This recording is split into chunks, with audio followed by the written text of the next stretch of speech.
আমাদের সরকারের ভিশন হলো একটি আধুনিক প্রযুক্তি নির্ভর এবং দ্রুত প্রতিক্রিয়াশীল সমন্বিত বাহিনী গড়ে তোলা। আমরা এমন সক্ষমতা অর্জন করতে চাই যা কেবল সীমান্ত রক্ষায় সীমাবদ্ধ থাকবে না, বরং আমাদের ক্রেডিবল ডিটারেন্স সম্ভাব্য প্রতিপক্ষকে আমাদের উপরে আক্রমণ করার চিন্তা থেকে নিরুৎসাহিত করবে। আজ এবং আগামীর বৈশ্বিক চ্যালেঞ্জ সামনে রেখে জনস্বার্থ ও সার্বভৌমত্ব রক্ষায় আমরা প্রতিরক্ষা নীতিকে সম্পূর্ণভাবে ঢেলে সাজাতে চাই।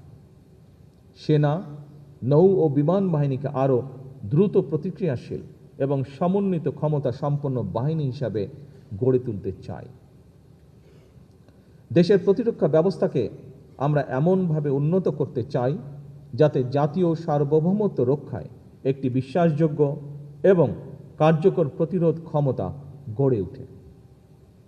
আমরা এমন একটি আধুনিক জাতীয় নিরাপত্তা কৌশল ও প্রতিরক্ষা নীতি প্রণয়ন করতে চাই যা বাংলাদেশের বাস্তবতা, জাতীয় স্বার্থ এবং ভবিষ্যৎ হুমকিকে সামনে রেখে আমাদের নিরাপত্তা নিশ্চিন্তা হবে বাংলাদেশ কেন্দ্রিক, জনগণ কেন্দ্রিক এবং অবশ্যই রাষ্ট্রীয় মর্যাদা কেন্দ্রিক। সম্মানিত উপস্থিত অফিসার্স এবং সৈনিকবৃন্দ,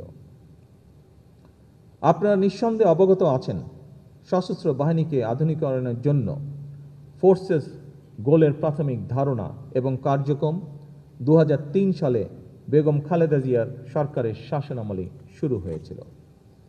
আমাদের লক্ষ্যের কোনো পরিবর্তন হয়নি।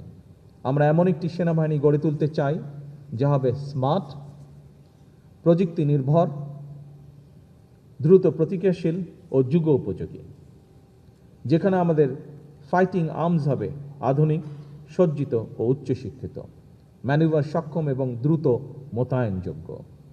একই সঙ্গে আমাদের গোলন্দাজ শক্তিকে আরও নির্ভুল, দূরপাল্লার ও প্রযুক্তি নির্ভর এবং আকাশ প্রতিরক্ষা ব্যবস্থাকে আধুনিক, বহুমাত্রিক ও কার্যকর করে গড়ে তোলা হবে।